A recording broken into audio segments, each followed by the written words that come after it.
The association of mutual fund of India ने market capitalisation के आधार पर बदलाव किया है। जो स्टॉक लार्ज कैप से मिड कैप कैटेगरी में डाउनग्रेड किए गए हैं उनमें Muthoot finance, Paytm, Bandhan bank, Mphasis, Gland Pharma और पीरामल एंटरप्राइजेज हैं। इसी तरह जिन स्टॉक्स को मिड कैप से स्मॉल कैप कैटेगरी में शिफ्ट किया गया उनमें Tanla platform, Godrej industry, ICICI security, Chambal fertilizer, Aavas financier, national aluminium company और the new India insurance company शामिल हैं। ये कंपनियों में जो बदलाव होता है दरअसल एक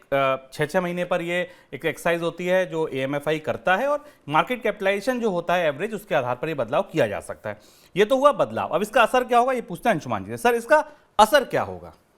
शुभम, ये बदलाव इस समय जबकि बाजार में साल की शुरुआत हो रही है और उन्होंने पिछले साल बाजार में खासा उतार चढ़ाव देखा और बहुत अच्छे रिटर्न्स भी नहीं देखे, उस दौरान एमफी का या म्यूचुअल फंड एसोसिएशन का ये बदलाव इन कंपनियों के आगे परफॉर्मेंस पर और शेयर बाजार में निवेश पर असर डालेगा। इसमें कुछ महत्वपूर्ण और दिलचस्प बदलाव हैं, जैसे कि जो स्टॉक्स लार्ज कैप की कैटेगरी में भेजे गए हैं,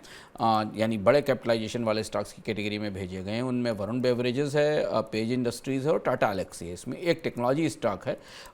एक कंज्यूमर स्टॉक है और वरुण बेवरेजेस भारत की सबसे बड़ी पेप्सिको बॉटलर कंपनी है। ये 3 कंपनियां यहाँ भेजी गई हैं। अब जब म्यूचुअल फंड इंडस्ट्री के लिए इस पूरे ढांचे में बदलाव होता है तो म्यूचुअल फंड्स अगले 1 महीने के भीतर इन निवेशों से अपने स्टॉक से अपने निवेश को बदलते या वापस निकालते हैं। यानी जो स्टॉक कभी किसी म्यूचुअल फंड के पोर्टफोलियो में